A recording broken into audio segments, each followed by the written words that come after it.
It's Carrie from Stretch TV, and this is our live Q&A for Saturday mornings.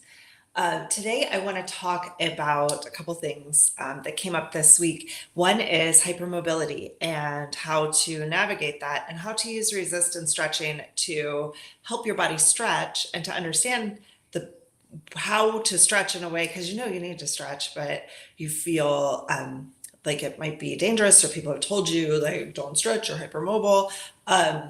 But to know, like, what do you do when your body already has extreme range of motion? Like, how do you work within that? So we'll talk about hypermobility. Another question that came up was about really listening to your own body. And these are big topics, so I may actually dive into them a little bit deeper in the future. But how to listen to your own body in a way that feels almost like you're learning the language of your muscles. It's like learning a foreign language. So I want to talk to you a little bit about how to translate the signals that you're getting from your muscles when you're stretching to understand what they mean, and how to use that to your benefit in resistance stretching. And then the last one I wanted to talk about, if we have time, is about how to find your center of gravity. One of the questions that came up this morning was about wearing a back brace. And does it make sense to wear a back brace? Or like, so kind of the discussion led to wearing one of those like things that you put on your shoulders that pull your shoulders back, that you can wear at your desk, and it keeps you from slouching over, to correct bad habits. And I think, hey, you're here, good, awesome, because we're going to talk about all your stuff. The the things that you can buy, like there are these little devices, like little necklaces you can wear that yell at you when you slouch, stuff like that. And how those, like this culture of bad habits of like sleeping on your stomach being a bad habit, or slouching your shoulders being a bad habit, or sitting for too long being a bad habit. I don't necessarily believe that. And so it doesn't mean that like these aren't things that you can change. Like there are things that you can do, like getting up every hour to move around, or doing a couple of stretches, or that sort of thing. But to me, if you find that your posture is a little off, it's a trigger that your center of gravity is not in the right place. So we could talk about that a little bit too. I could probably talk to you guys for hours on these topics, so we better get started. Sorry, I'm getting allergy shots, just so you guys know. I had one yesterday, so I don't know if I'm bruised today, but I always kind of look a little bit like I've been in a fight because I'm getting shots in both arms. And then it also triggers my allergies a little bit. So I get a little icky in my throat, just so you know. If I'm a little coughing, I'm not dying, it's all good. It's all for the greater good. So the first thing I want to talk about is hypermobility. Now, hypermobility is a condition, it's a genetic condition where your muscles, like your muscle spindles, don't actually give the signal to contract the muscle when you get to an extreme range of motion. And so hypermobility can be really scary if you have it, because maybe you don't really trust your body. Like you may find that you're constantly hyperextending things, or your kneecaps floating around all over the place, right? That's a big one. It could also be that you twist your ankle a lot. Like that kind of stuff can be hypermobility for sure. But also, like, hypermobility is a whole body condition of your muscles not really being able to contract in a way when they need to. So this can affect a lot of things. Like you have chronic pain, you can have gastrointestinal problems, you can have all sorts of, there's a whole slew of stuff. So hypermobility is a real issue, and I've actually found really great results with resistance stretching. Now, people are always like, I don't need to stretch, I have amazing range of motion.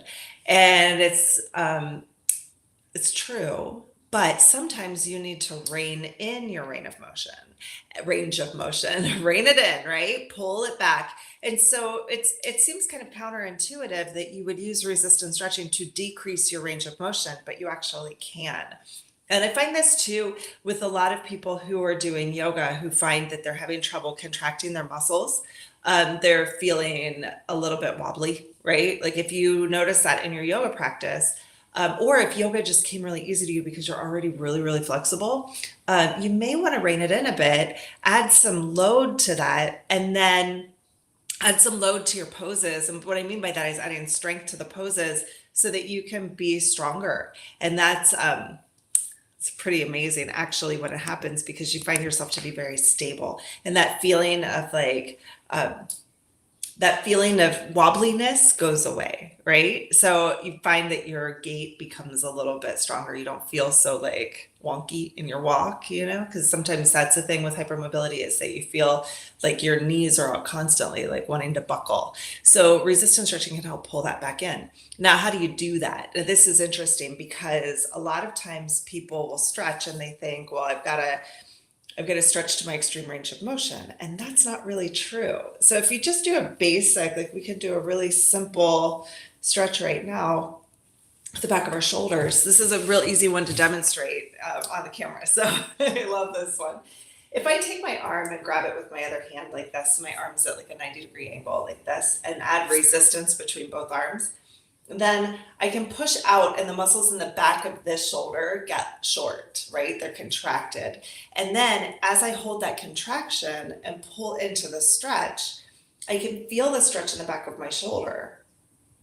And I just go, like if you're hypermobile, you could take your arm all the way across your body, right? It's not a problem, but you want to hold that resistance the whole time. So you find the resistance in a place where your muscle's short, and then keep holding until you feel like you're going to lose the resistance. And that might be a small range. Okay. So here's where range of motion becomes an issue, because we want this kind of range of motion where you can push out, right? That's really important. If you have range of motion where you can push out to here, but you have a passive range of motion that's here, then in this range, you run the risk of injury. Right? So we want to increase your active range of motion and decrease the passive range of motion so that we close that gap. So as we come into this stretch, I want to hold my resistance, and then push back. This will actually activate those muscle spindles, the things that create that, like I'm at the end of my stretch, I need to contract the muscle. It'll activate those pieces, and then you'll get a deeper active range of motion. So we'll go even further and further. And it could be something that happens in one session. It could need a little extra work, okay? Until your active range of motion and your passive range of motion are the same. And ideally, you would want your passive range of motion, which is when you just come over to the side. See, my passive range of motion is about this much. I don't know how easy that is for you to see on the camera, but I'm coming across like to here, and then my body stops me. Those are those muscle spindles saying, hey, that's far enough. Contract, stop the movement, right? But my active range of motion when I do a resistance stretch can pull me even further into that stretch. So I can go a little bit further. And that means that I can still bounce out of that, So you want your passive range of motion to be shorter than your active range of motion. And if it's the other way around, like if you can go into a deep split, but you can't resist in that split, then you probably need to do some resistance stretching to rein it in and to decrease the amount of passive range of motion, increase your active range of motion. This can happen in a lot of different ways. So like if I switch the camera here, I still have sound. Last week when I switched the cameras, I turned off the sound. I felt like a jerk. So I apologize for any of you who watched last week and didn't get the videos because there's no sound. If I'm stretching my hamstring, if you have hypermobility, you can probably go all the way to a straight leg, almost a hyperextended knee with your leg up over your head, or your leg around your head, whatever, like almost contortion level. That's the feeling of hypermobility. In a resistance stretch though, I want to kick down. This is my strength training motion, so I've got the muscle activated. And I want to keep that activation for as long as I can. So you're focusing on the activation. You're not focusing on the range of motion. You have that. What you don't have is the activation. So you want to keep that muscle active. And then at a certain point, you'll just feel like it wants to let go, right? It just like releases.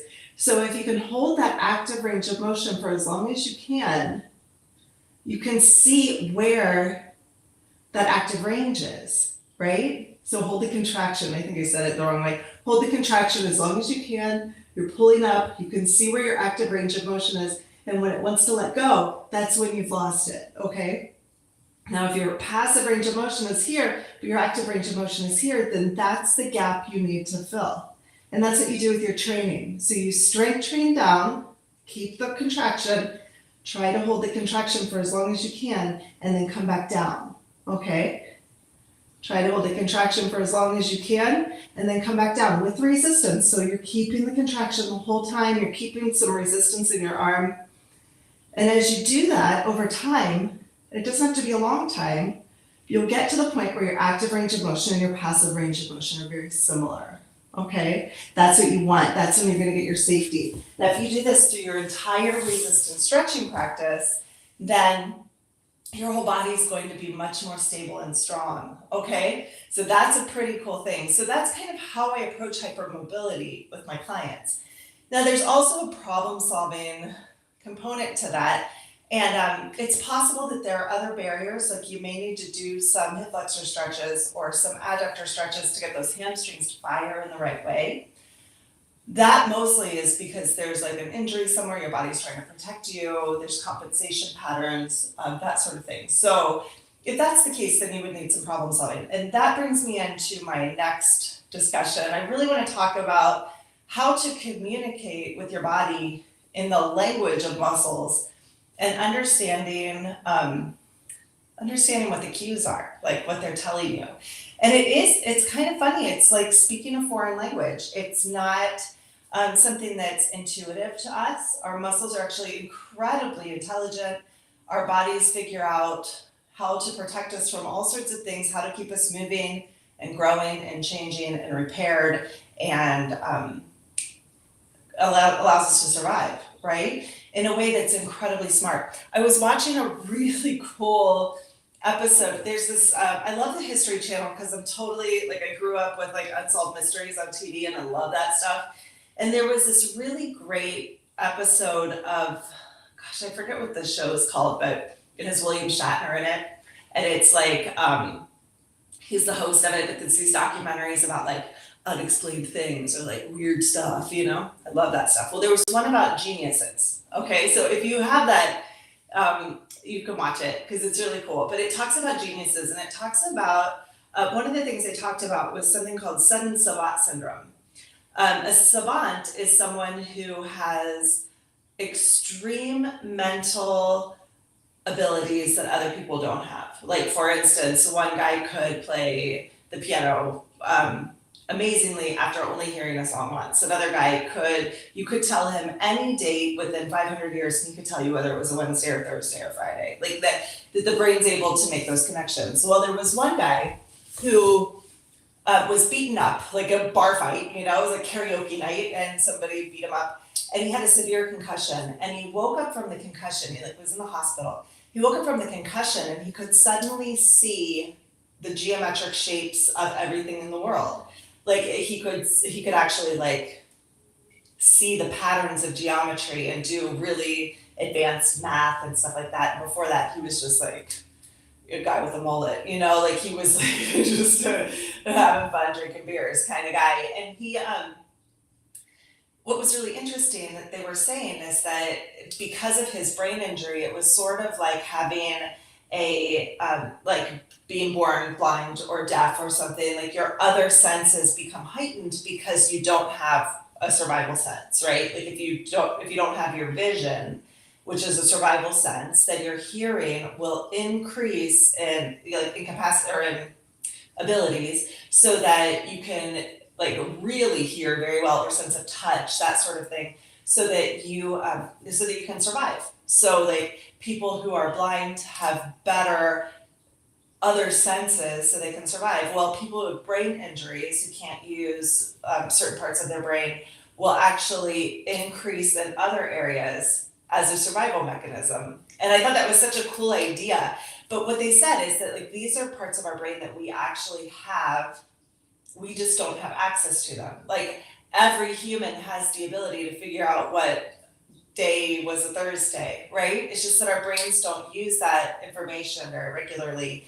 And and we don't really need to. I mean, we can look at a calendar, right? But we don't have access to that super computer part of our brain. The same with this guy doing math and being able to see the geometric shapes everywhere. You don't have access to that part of your brain. It's entirely too intelligent. It would overwhelm us if we could sense all that. But we all have it. We just don't have the ability to access it. Well, here's the thing about our muscles is that they're actually incredibly intelligent, and they're doing a lot of stuff, gauging all of the geometric shapes of the world, keeping your body upright even when you step on a curb or when you get pushed over, when the wind's too strong, right? You have this amazing ability to adapt and change and regulate all the time, right? So that being said, like, you have the ability to listen to what your muscles are telling you and to learn a whole lot of stuff. And that's super cool. Ah, yes. Nimoy, Leonard Nimoy. In search of the idiot savants. I don't know what that means, but yeah, I think that's his name, right?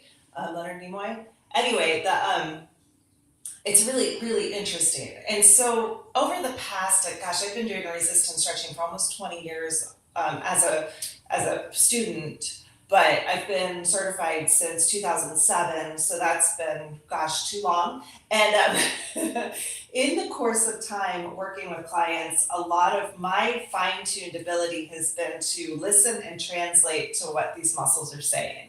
Okay, so I've learned to become kind of fluent in the language of muscles. So I kind of want to share that with you guys today. Like, how do you understand what your body's telling you?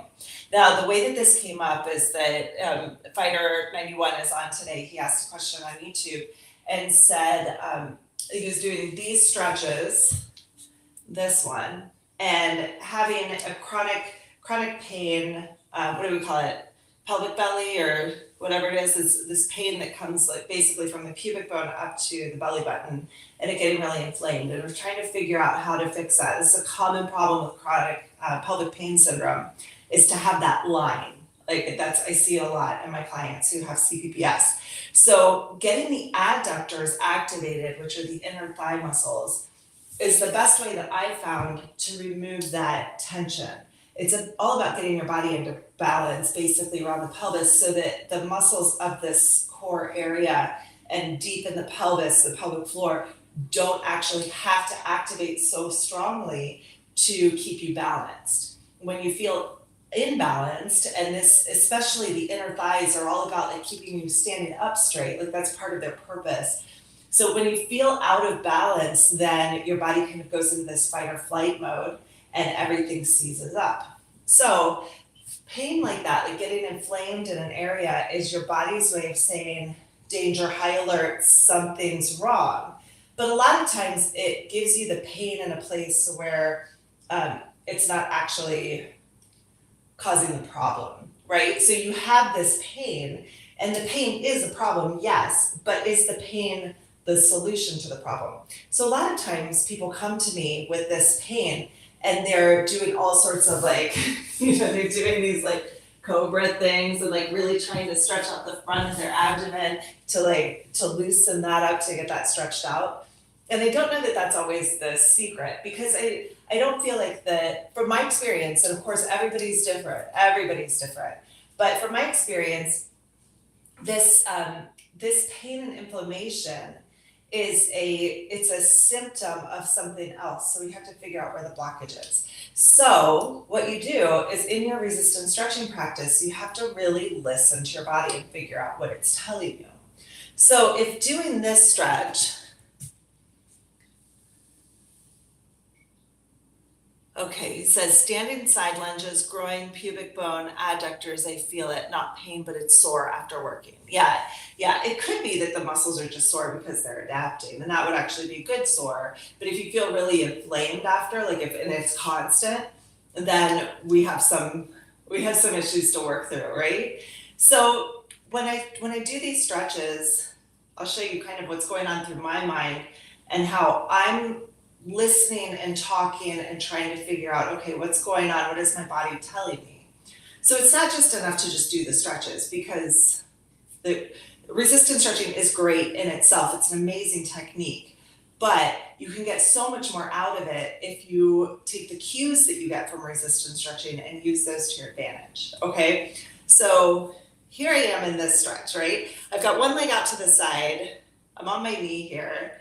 I've got my hands up over my head, and I'm gonna resist like I'm trying to pull both arms apart. And then all I'm gonna do is push this leg down into the floor, and I'm gonna go back and forth. And what I've got here, I'm just gonna tell you what I'm feeling, okay? Because I'm kind of flared up right now. I had a tumor removed in my hip right here, and I have nerve damage from it, and that nerve damage comes down through my adductors. So I'm constantly trying to find the piece that's gonna take that pressure off, So when I come into this stretch here, I instantly feel here, which is good. That's kind of what you want. This is like a cross sling pattern. So I should feel it kind of from my knee here up through my side abdomen, right? My torso. And so as I come down here, I feel right here at my knee, right here. I feel nothing higher until I get to here. Okay, so I'm kind of just listening and seeing. Sometimes as you do the stretches a few times, you notice that the fascia releases a bit, so you might get a different stretch. But now I'm feeling my hamstring in the back, okay? That's not an adductor, right? So I'm feeling it like here, okay? So when you know your body, when you know what you're stretching, what you're going for, that's why I'm constantly telling you guys, like, you should feel it here. If it feels bad, don't do it. If you feel this, like, stop. Like, I'm constantly telling you guys in my videos that you want to work in small range of motion, no pain, and then really listen to your body.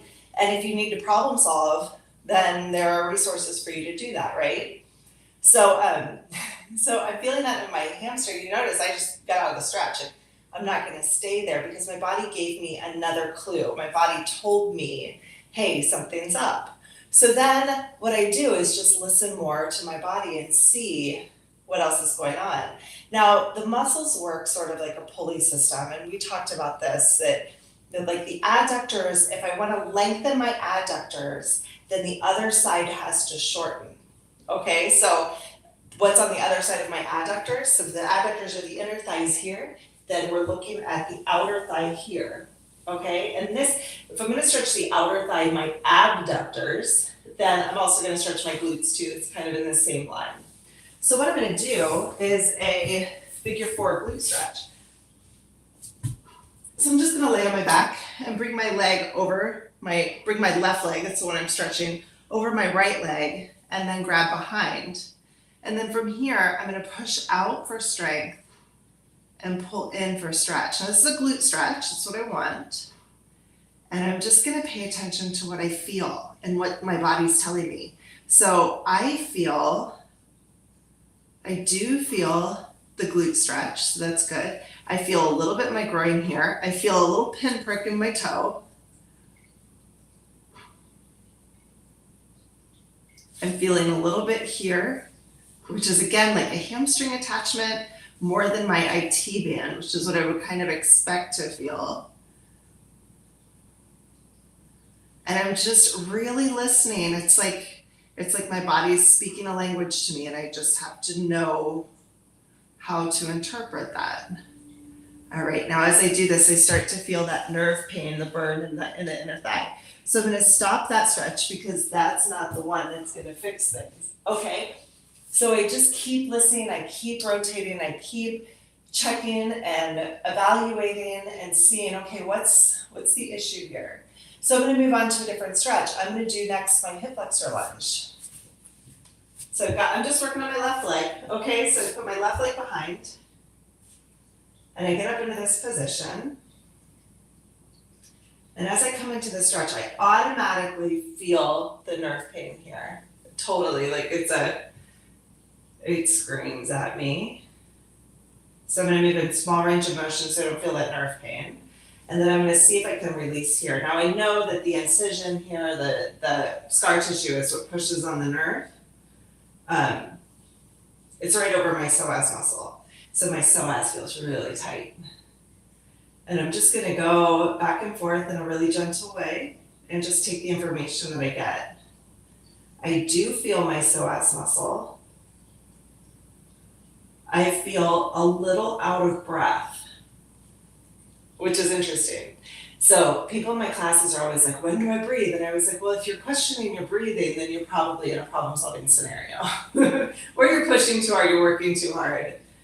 So it's interesting to just kind of pay attention, like, is my body kind of going into a panic mode? Even if it's minor, you want to feel that and say, okay, is this scary for me? It is a little bit, right? So again, not good, not good, not good, right? So kind of just taking stock. This is how I problem solve, but also I talk to my muscles. It's a real paradigm shift for people to understand that the muscles that hurt are not going to be the ones that fix the problem, okay? So all of these that feel kind of off are just telling me like, hey, not this, not right now. Don't do this right now. And in real life, if we were moving around in the world and something didn't feel good, we would change what we were doing, right? Like if you're carrying your groceries and your elbow hurts, you flip your arm the other way, or you put the bags in your other arm, or you put them down, right? You pick them up, whatever. You do something different. This is normal. This is how our bodies work. But somehow we've gotten into this idea that our exercise routines have to be rigid. And if we don't do the routine exactly the way that it's spelled out for us, that it's going to like, everything's going to fall apart, or that we're bad people because we didn't do our exercises. And that's not true. That's not true. You have to learn how to listen to your own body. And I would say probably the best thing you could learn in life, and from me even, is how to listen to your muscles and how to interpret when your body says something's bad versus something's good. And that's a really fine line, right? Because sometimes a bad stretch feels good because we think that the pain is productive, and it's really not. Oh, if your groin is locked up, what would be the opposing muscle for that? So we have, our terminology is a little different. So we use the term balancing muscle, and then for the one that's on the other side of the pulley. And then we use the term opposing for the one that would like jam up the works, okay? So if we problem solve the groin, we can do that right now too, because it makes sense. So if I start with the groin muscle, just to get information, I squeeze in and then open up here. And then as you go into that groin stretch, it'd be interesting to know what you're feeling. So for me, I feel a good stretch on my right side. My left side, I feel the nerve pain. Okay, it's so frustrating, this nerve, but it's a surgery thing.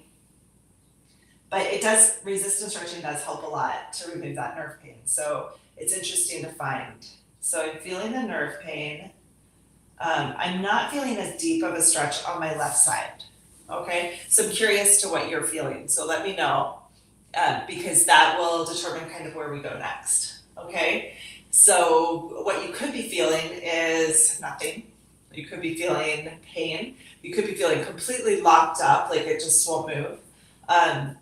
Emotionally, you could be feeling like panic, like I said before, not breathing well.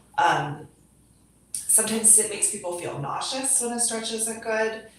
Sometimes it makes you feel angry or frustrated.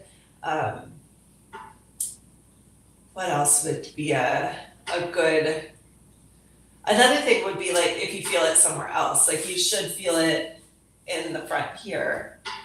But if you're feeling it at all in the back of your hips here or in your quads, then that's not gonna work either, okay? So knowing that, the best place to go from here is to the other side of the pulley. So if we've done the groin stretch here, and then we're gonna go to the pulley, the opposite side of the pulley to the same example, that would be lateral hamstring. And that was actually the stretch of the week last week. Okay, he says, I do that sitting groin stretch, I feel no pain at all. Like no stretch either. Do you feel the stretch? That would be interesting. I wish there wasn't a delay on this. There is just a few minutes delay. So the next stretch is lateral hamstring. So with this one, you grab your foot on the outside with your opposite hand. So this is my left leg and my right hand. I'm gonna grab the outside and turn in. And then I kick down and then pull up at a diagonal. So my left leg is pulling up towards the right side of my face, okay? So I'm just going back and forth.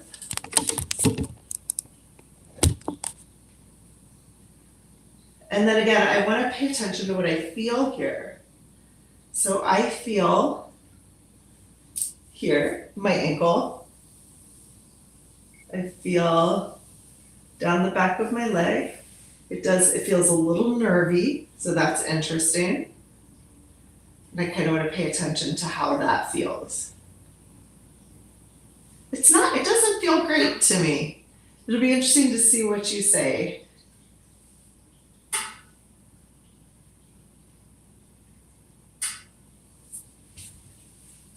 So I'm going to kind of get out of that one because it doesn't feel great. I want to find the one that feels the best. Now, you guys are probably all like, this is your job, don't you feel great all the time? And to be honest, most of the time I do. I'm just really, really picky, right? I just get really picky about the stretches now because I can, right? I have the ability to do that. And also, like, you know, I do the stretches I don't always have to stretch every day, so I don't always do a full body balance stretch because my body's pretty balanced on its own. Like everything talks the way it's supposed to and stays in a good place. So that being said, I do this, like my Saturday stretch. This week was for the shoulders. I'll do sometimes a video for my online course to film, but that's really the only time I stretch. And with you guys, you know, so I'll stretch like one side, not the other. So I have a tendency to get a lot of balance sometimes. And then I have to go fix it when it becomes a problem. So the next stretch, and this is the opposing stretch, and this is the one where if you've got two sides of a pulley, you can also have a stretch that kind of like jams up the pulley so that it gets stuck, right? So that one's the quad stretch. This is your favorite stretch. Your favorite stretch now, because a couple weeks ago, he couldn't do this stretch, and now it's different, right? So that being said, like now that you can access the quad stretch may still be the culprit because now you actually have access to it, right? And it's been tight all these years, but you haven't been able to access it because your knee was hurting when you were doing the stretch. Now that you can do the stretch without knee pain, it may be time to dive in a little more. So the quad stretch, you push out for strength and come in for stretch. Now, for those of you who are watching, this is more for information for you. If you want to learn how to do these stretches, check out my channel because there's tons of instructional videos that walk you through this really slow and easy. So I'm just going to go back and forth like this and pay attention to what I feel. I feel my quads, feels good. I would say this is probably the most awesome stretch I've had so far. I don't have any pain. I don't have any issues. I'm happy to do it. So I'm going to stay here, okay? Because I like it. My body's saying, oh, thank you. This is good. I want this. This is great. Yes, yes, this one, yes, right? So listen to your body. When it tells you yes, then you have a solution, right? So what I do sometimes when I find the good stretch, I'll actually problem solve that stretch to make it even better. So that being said, yeah, this is exactly right. So he says, I always feel a good stretch doing the quad stretch, no matter what way I do it. This sitting groin stretch is no pain at all, just very off balance. Yes, exactly. So the quad stretch, your body's telling you, hey, quads, this is exactly what we need. Yes, this, please, more quads, right? So now that you've done the quad stretch, we're actually going to problem solve through the quads and see if we can get an even better quad stretch. And I think you'll be surprised at what happens with your groin stretch after that. I'm hopeful, okay? So to problem solve the quads, we're going to do medial hamstring next. This is the other side of the pulley for the quads. So open up your leg a little bit. This is the left leg still. Open it up to the left. Grab your heel with your hand. Kick down. So it's my left foot, my left hand, and up for the stretch. down for strength and up for stretch. Now you want to pay attention to your resistance the whole time to make sure that that active range of motion is there the entire time, so you're not going into an extreme range past what you can do. This should be a feeling on the inner part of your hamstring right here. Now we're problem solving the quads because we know the quads are like our happy stretch. And you could say like, well, why problem solve if it's the good one? Well, because you can make it even better, right? Is your body telling you like, hey, let's improve this piece. Now, when I problem solve, I don't need to go into extreme ranges of motion. It's only an issue if you feel like there's some pain there or something. You take it really easy. Because what we want to do is get the pulley working, right? We just want to start building this motion more and more and more. Okay? All right, let's do one more. And then we'll switch sides because we might as well stay really balanced here since we kind of found the culprit. Up to this point, I wouldn't even call what we were doing before stretching. It was like just communication, right? Now we're actually starting the work.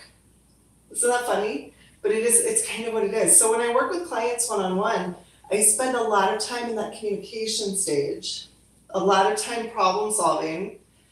And when I say a lot of time, it could be a few sessions.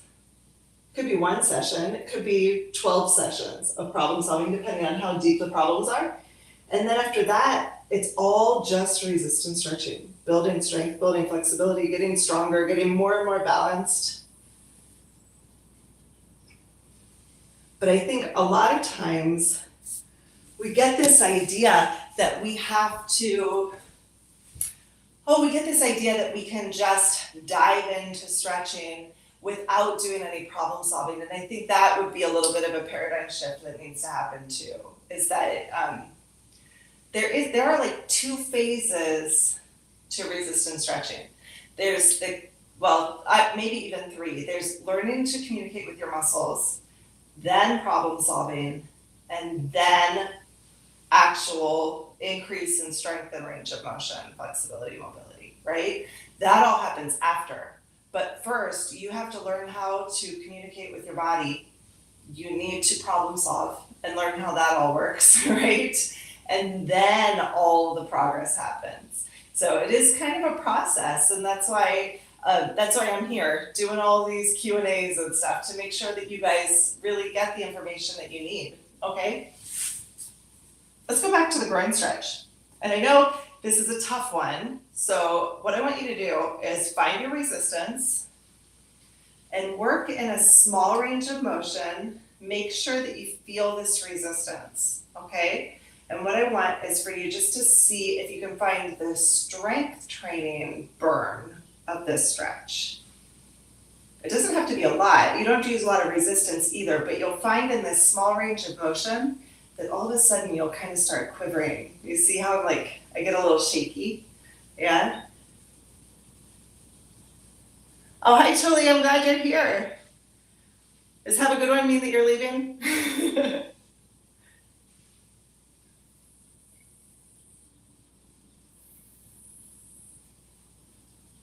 Yeah. So sitting in this position, we call it crisscross applesauce. That actually, it could be that there's pain in there's like a structural issue in your hips that a lot of times people will be like this, like it's never been comfortable for them. But a lot of times it's just from the quads. To do this, you have to be able to fold your quads here, because they're like here, right? Your quads come up and insert like up through the hip here. So if your quads are getting in the way, then you're not going to be able to sit this way. Most of the time I see with people who can't sit this way, they actually feel very comfortable sitting this way, or even like as a kid would sit like this. I don't recommend it, it's bad for your knees, but they would sit like this because it's basically a quad stretch. Yeah, right?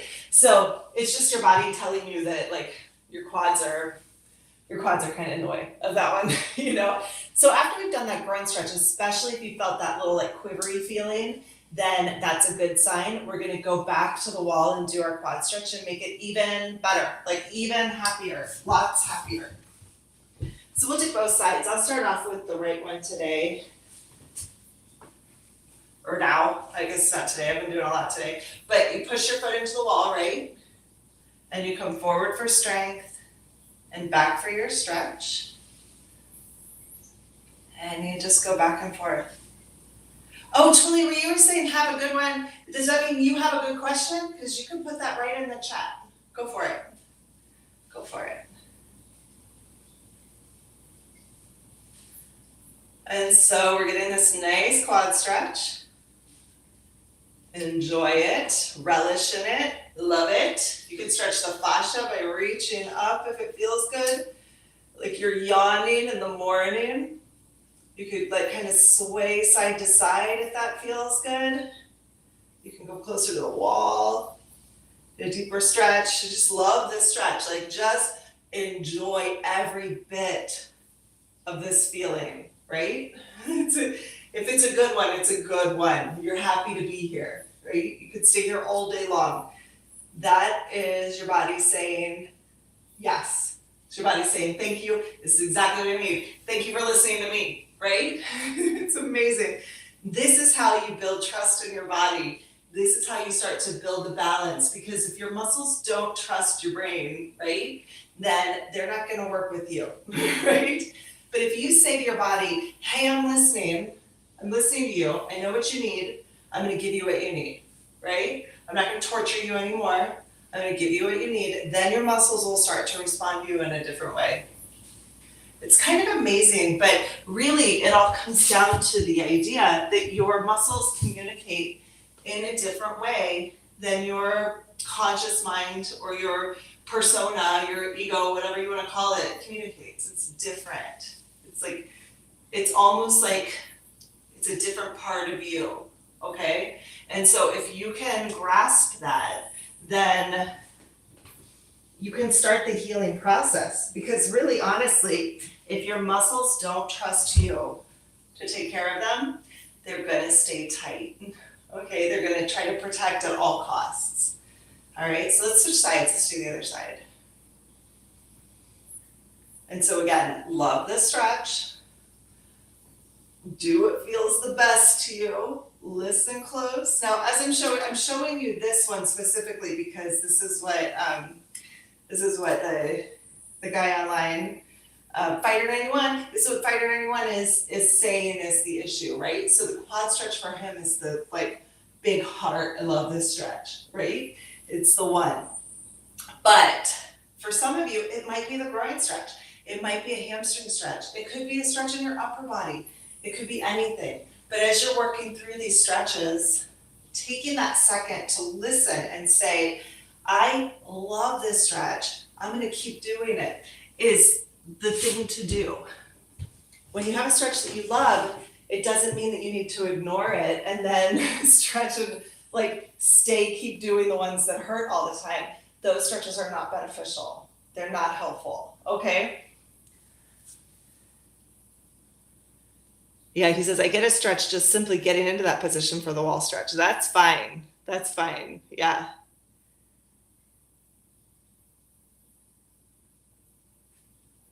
Let me just read this real quick and then we're going to go back to the groin stretch.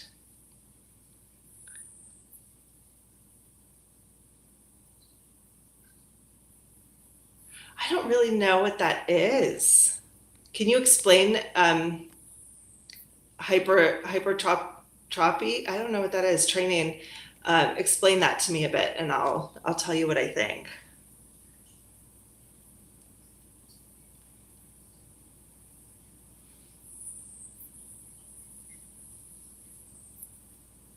Oh, strength training. Okay. Yeah. Sometimes we say things different.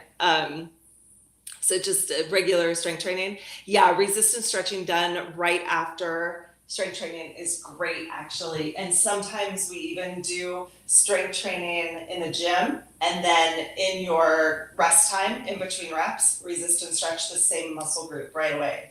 It's pretty amazing. It actually helps with your recovery process too. It's pretty amazing.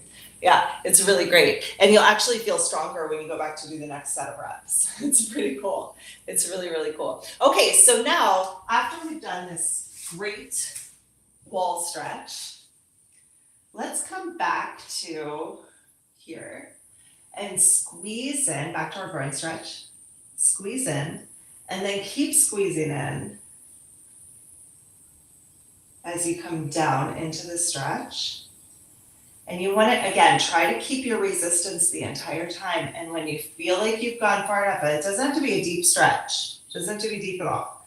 But what you're looking for is the quiver, okay? So try to find that quivering feeling. And if you can find that, you know the muscles are activating properly. Okay, you see, whoa, it's like an earthquake. It's good. This isn't for all muscle groups, but definitely for the groin and the adductors for sure. You want to find that shakiness, and it's a sign that the muscles are firing properly. Okay.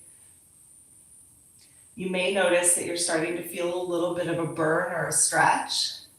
Okay, so no pain, right? But a better feeling. Now, earlier in the week, I told you that you could do this on the wall so that you would avoid crunching down here, because if you're having inflammation here, we don't necessarily want to get that contraction force in there. So you could do this up against the wall like this.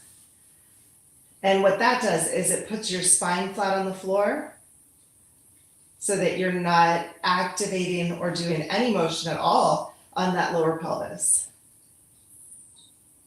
You see? So like in this position,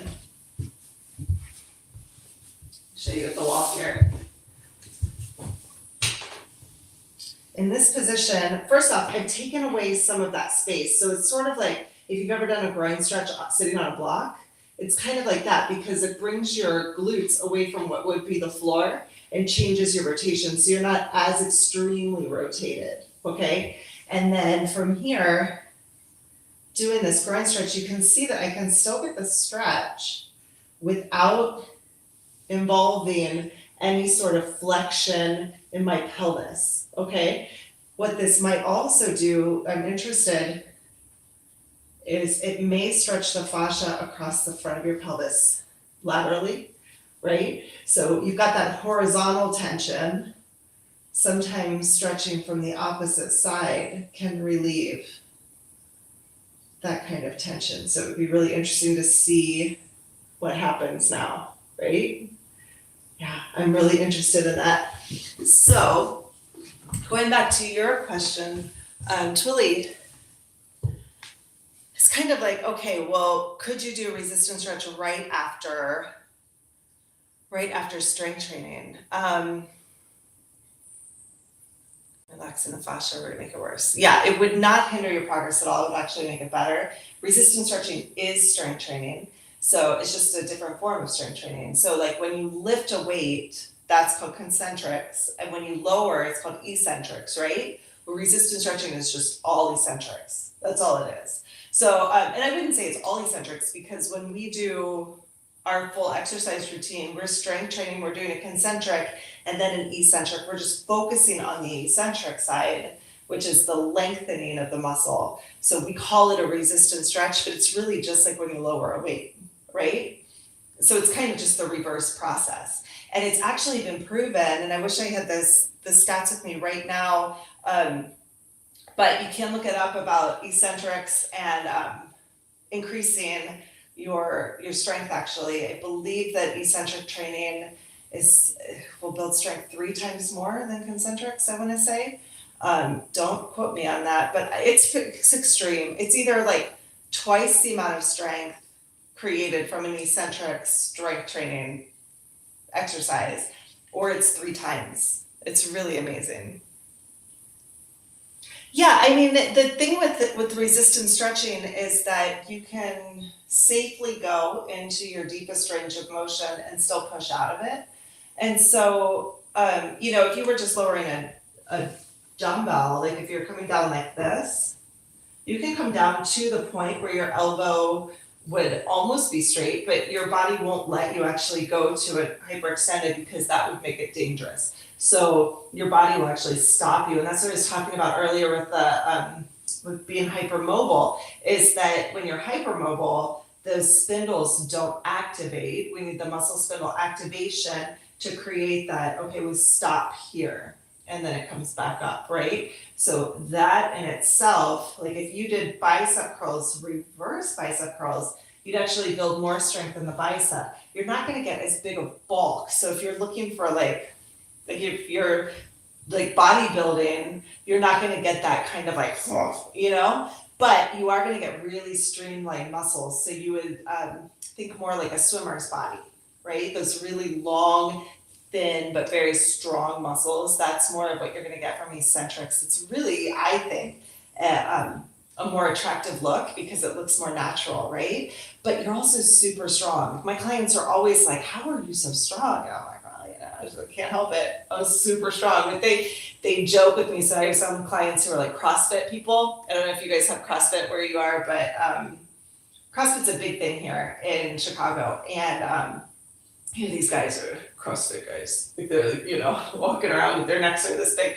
And not all of them. I'm generalizing, but like really a lot of them now. In the beginning of CrossFit, it was a real problem. Now it's much different because people are, the trainers are smarter and be more balanced in their training. But one of the guys joked, he was like, you should put on your business card or something like, just try to beat me in arm wrestling or something like that. Because I'm strong. It's kind of amazing how much strength you can get from eccentrics. But here's the thing, and here's why. Is because when you're going into an extreme range of motion and you can push out of that extreme range of motion against a weight, then you have more force in that big range. So you have all the use of your entire muscle. Where like if you're super strong, but you can't, like you're walking around like this and you can barely lift your arms up, like you look strong, but what are you gonna do with, like you can barely carry the groceries because you're like, I can't, you have to be able to move in these big ranges so that you can have the strength that you want. Like if you want to hit a golf ball really far, you have to be able to swing all the way through and get your whole body involved in that motion. If you want to catch a baseball and throw it back, you catch that baseball. That eccentric is the baseball, the force of the baseball bringing you into that extreme range of motion, but being able to stop, put on the brakes, your muscles, like everything says, contract, puts on the brakes, and then you can fling it back, right? That's great. That's huge. Yeah, exactly. You're getting it, right? So even with like being able to run, like having flexible hip flexors gives you a swing through that creates a faster pendulum. It creates more propelling force. There's so many benefits to it, but really what you want is that extreme range of motion. And I don't want to say extreme range, but you want your full range of motion to be active, to be able to push out of that, to have the ability to stop at the end with control and fling back, spring back. I was explaining it to someone the other day, like a bow and arrow, right? Like when I stretch somebody, I want the feeling of like taking the piece back, right? Whatever that thing is for the bow and arrow, and then flinging the arrow, right? So starting from neutral, there's tension in the rod, and there's tension in the string. I don't know the terms of archery, but you pull it back with that arrow and you feel the tension, you feel the tension through the whole thing. And then you get as far back as you can. If you go any further, it's gonna break. There's a stopping point, right? There's a point where you can't pull any further. And then it takes off, right? Isn't that what you want for your body? I mean, we want that ability to bend, to pull, to fold, and not break, and then propel. And I want to be able to do that until I'm like 120 years old, right? Yeah.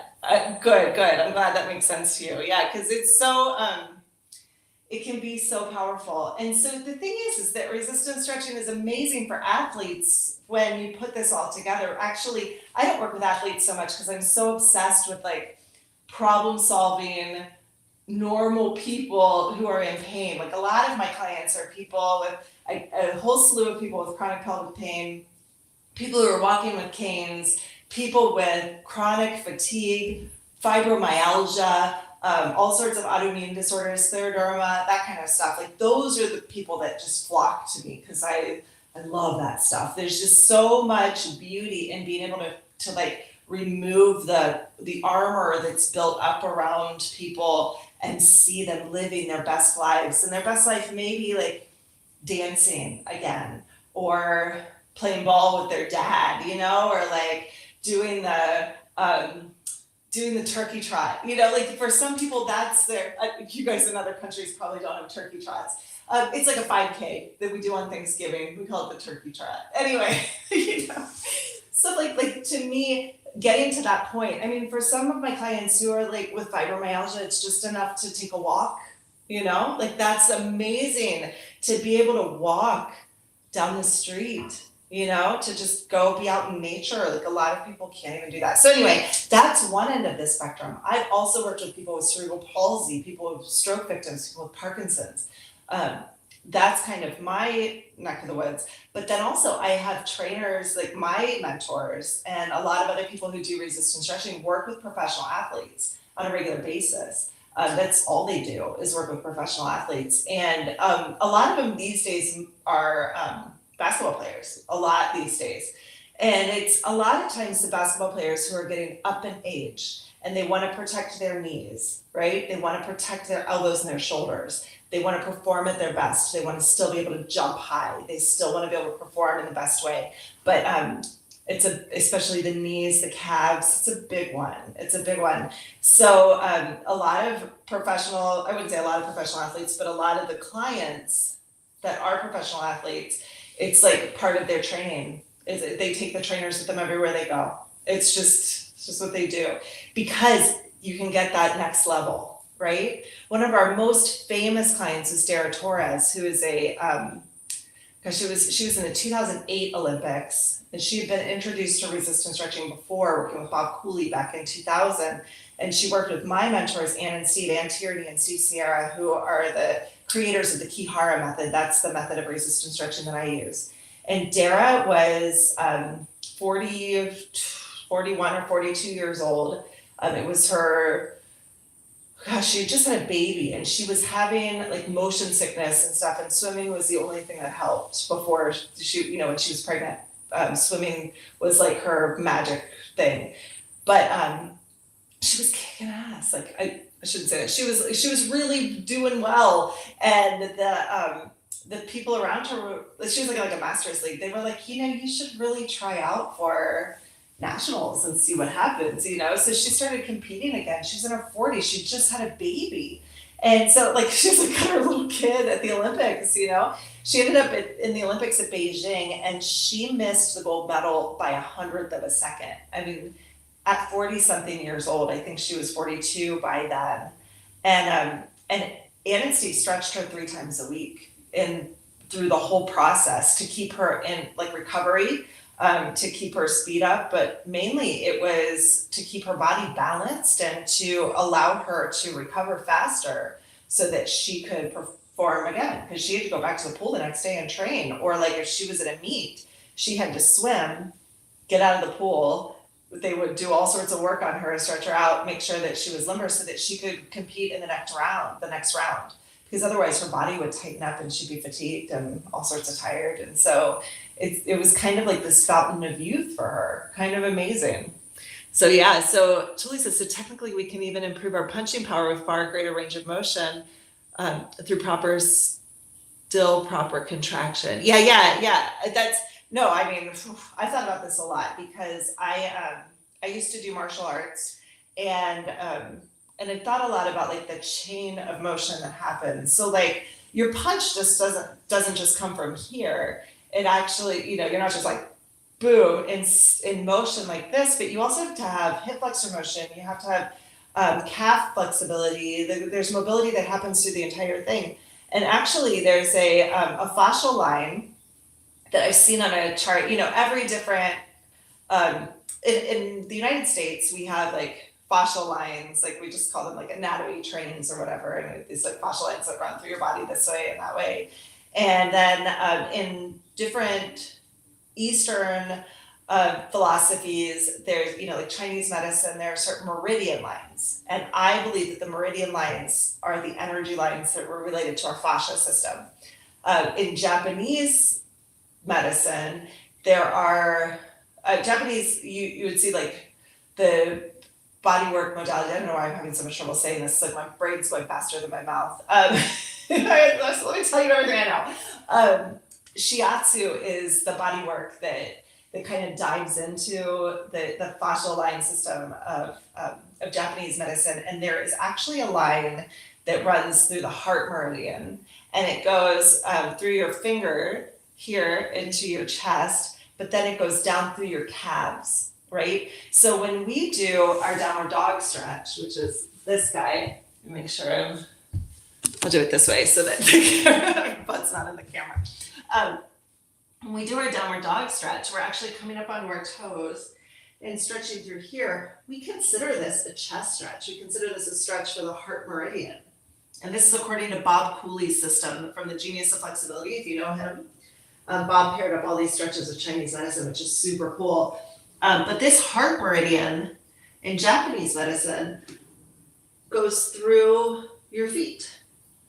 So you can see that this fascial line that I'm stretching goes from my fingers all the way down through my calves, stretching my chest and everything. Well, this is important if you're a boxer, right? If you're punching, because if you're here, let's say you're going to throw your cross, right? I'm going to line myself up. I'm up on my toes. You're going to do this like heel toe thing. Was it Benny the Jet is the heel toe guy? So if you're here and you throw your punch, you're gonna, am I doing this backwards? It's been a long time. Throw a punch. Yeah, there we go. That's it. My poor neighbors are like, what the heck? My heel's down. So as I throw this punch, as I pivot through, my hips are propelling this motion, my calves pushing me through, and my arm just happens to be the end of the whip, right? So of course you want to have this range of motion with your chest and your arm, but if you don't have this mobility in your hips, and if you don't have this mobility in your calves, then the punch is not going to be as effective. But if you can get that whole chain, then you're going to have that punch. Does that make sense? I hope it does. Oh, well, a hook punch would be the same. Yeah, the hook punch would be the same motion because you would go like here, right? So you would need this range, obviously, here, and it would have to stop you right in time to do your punch, right? So you'd need this, of course. You would need this motion, of course, but then the same thing, it comes from your legs, right? It comes from your hips. It comes here through, right? So this actual range, I think wouldn't, it's actually not that, it's important, of course. It's important, but yeah, I think it's really more from your lower body. And it's the same principle I was just talking about with the cross. Same exact thing, right? Yeah. I hope that makes sense. I don't know. I haven't really thought about it for a long time because, like I said, martial arts was something that I did for a period of time, like about 12 years ago. I did for a few years, so I'm not an expert on it at all, but it's definitely something that I thought a lot about. And we did work with a lot of people who were doing martial arts because I say we, at the time I had 7 people working in my studio. Then we were right down the street from a major martial arts center in Chicago. So we were working with martial artists. And so it was something that I thought a lot about, for sure. Okay, cool. Yeah. I hope that helps. I mean, it's an interesting idea anyway. Very good. I think, the other thing that I didn't talk about was the center of gravity idea. And that was the last question that I kind of wanted to address. And I'd really love to dive into this even a little deeper, but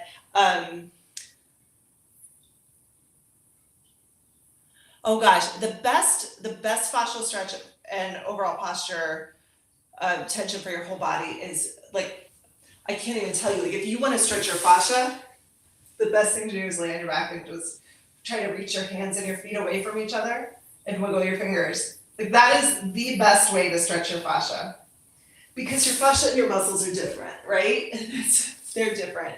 And your fascia is just the skin on top of your body. So if you can reach your fingers and your toes as far apart from each other as you can, wiggle them, you're gonna get the best fascia stretch you can get. And if you can't reach your hands over your head, then you gotta do some stretching, right? That's when resistance stretching is gonna come in, okay? So the last question was about, and this is the last question I'll take today because we're over time already and I have other things to do today. So this question was about posture. And kind of the question came up as like, well, what do you think about wearing braces to improve your posture?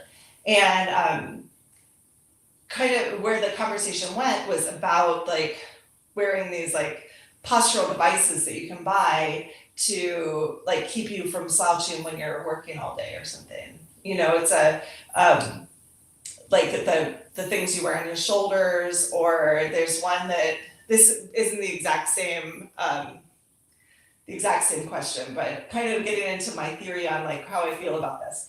The little necklaces and stuff that you can wear that will ding at you when you lean over too far, it'll tell you to sit up straight, that kind of stuff. The thing about this that I don't like is that the feeling that you slouching over is a bad habit that you need to correct, right? It's a deeper problem than that. And so, for one thing, it's not a bad habit. So you can let go of that idea because you can't consciously fix it. So you can consciously change it for a few minutes, and then your body's going to go right back to it. Okay, so to think that it's a problem with your habit system or your persona, or there's a bigger issue that needs to be resolved that you cannot do just by wearing a brace or thinking about it. And it's kind of like, people always beat themselves up about like being a stomach sleeper and that, I should sleep on my back. That's the best way to sleep. But then you fall asleep on your back and you wake up on your stomach.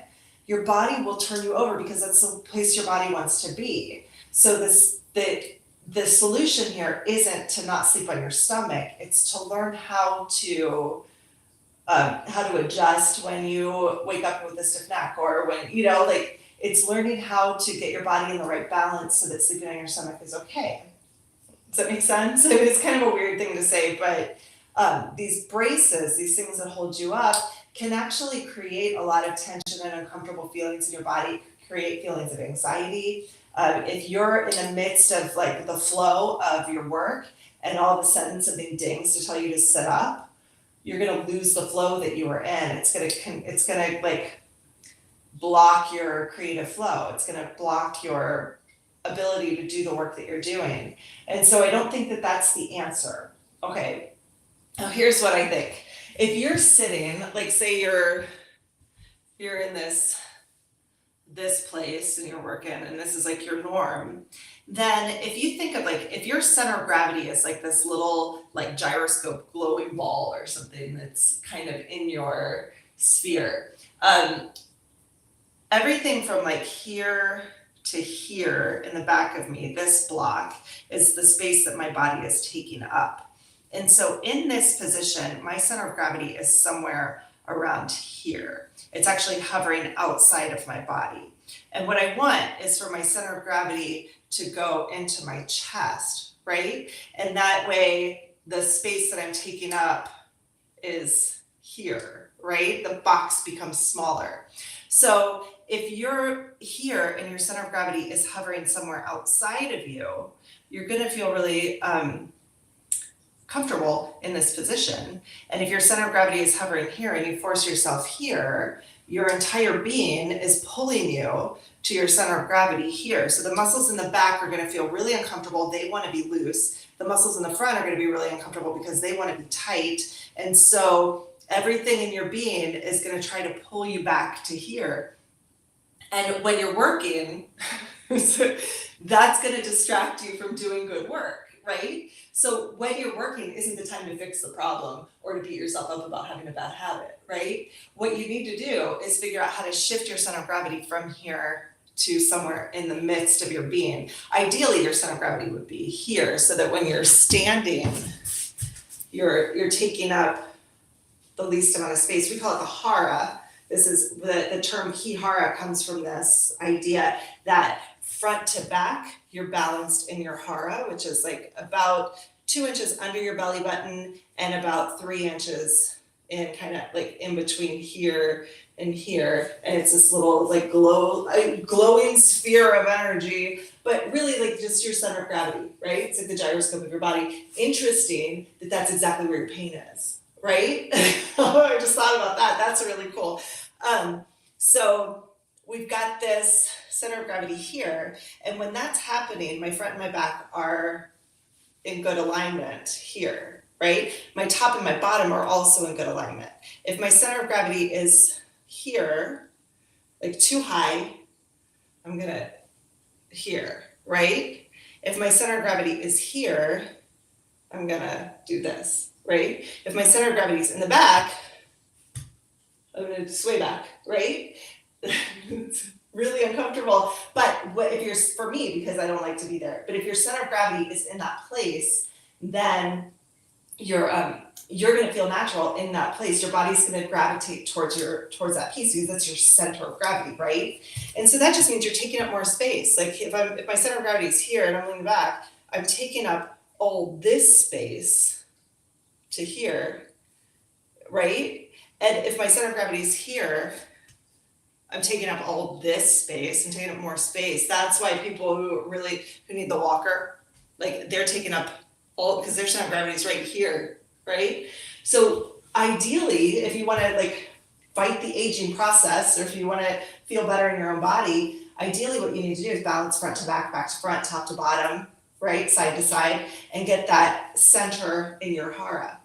Okay. Now, what ends up happening, this is the thing that I talk to about with my clients a lot, especially those with CPPS, is that when the center of gravity is in the wrong place and you're trying to force yourself into the right place, you're going to be using the wrong muscles to do that because your body's not really set up to do it, right? So that might cause panic or fear in your body. That panic or fear will most likely cause tightness in the pelvic floor and through the pelvis, because it's a very important part of our body. It's like your body's trying to hold on here, even though your center of gravity is somewhere else, right? It's kind of like being on the edge of a cliff and you're like holding on to the ropes because you're like, I'm gonna fall, not trusting your own center of gravity. Like your inner muscles here of your abdomen are just like holding on for dear life because the center of gravity is somewhere else, right? Does that make sense? I hope it makes sense.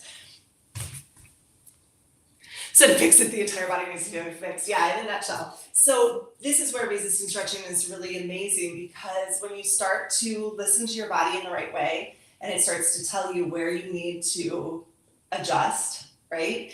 Then you can start the problem solving process like we did today. And then the balance starts to happen, right? So if you're stretching, you're doing these stretching routines and you're feeling some stretches working, some stretches not, or you're strength training certain areas and other areas are getting neglected, you're constantly playing this battle between the front and the back, the sides and sides. You're constantly trying, it's like cutting your hair and like missing, you know, like it, my mom used to cut my hair. It's hard to say. It's how my mom used to cut my hair. She would like cut one side and then she had to fix it. And the next thing I know, I've got like my hair's this short, my bangs are like this, you know? Oh, mom. So anyway, it's this pattern that you need to find. And what resistance stretching does, if you can learn to listen to your body, if you can learn how to problem solve, which I help you through the whole process, right? Then the balance happens automatically. You don't have to think like I have to do 10 on this side and 12 on this side and 14 here and 3 here. It's not like that. It's never like that. It's never like my back is weak, I better do more back work. It's not even the issue. The issue is, are certain muscles activating at all? Are there compensation patterns that need to be removed? When you get those things lined up, and that all happens with problem solving, when you get that all lined up in the right way, then the healing actually happens on its own. Your body just naturally gravitates towards balance. It just naturally happens. So like I can do one resistance stretch or 12 resistance stretches, and my body's gonna recognize that like, oh, I'm just stretching somewhere that feels tight and loosening it up, and then I'm gonna work on the other side and it's fine. Like sometimes I work with my clients and they have like an issue with one shoulder, I'll just work on the one shoulder, their whole body adapts and changes accordingly, right? You don't have to do this balancing act all the time. The balancing act happens during the problem solving, and the balancing act happens when you listen to your own body. I hope that makes sense. Yeah, this was a really cool session. I swear I could talk to you guys forever and ever and ever. Yeah. Okay, my friends, you guys are awesome. I've been talking to you for an hour and 15 minutes. It's not supposed to be a half hour long, but I really think it was really great. So I'm super grateful for you guys for showing up, especially for those of you who joined it in the chat, Fighter and anyone, and Twilly. I'm so glad you guys chimed in. All of you guys who are also watching or who chime in after the fact, be sure to come in another time and feel free to ask your questions, because look at me, how excited I am. I love talking your ear off about resistance stretching because it's made such a huge impact in my life and in so many people that I've seen. And I just can't stand the fact that people don't know about it. Like, it just absolutely drives me nuts. So anyway, I really appreciate you guys. I'm glad you're here. If you guys are watching and you're not subscribing, please subscribe, because that makes sure that people just like you help find my channel. YouTube will be like, that person likes it, so this person also likes it. Like this video, give it a thumbs up. That's really helpful. And share it with your friends if you have other people who you think would benefit from this. Okay, my friends? All right, that's it for today. I'm done. I'll talk to you guys, or I will see you guys hopefully next Saturday. Also check out my other videos, okay? Because I have a new one up that I think you'll like for your shoulders. All right, thanks guys. Have a good weekend. Bye-bye.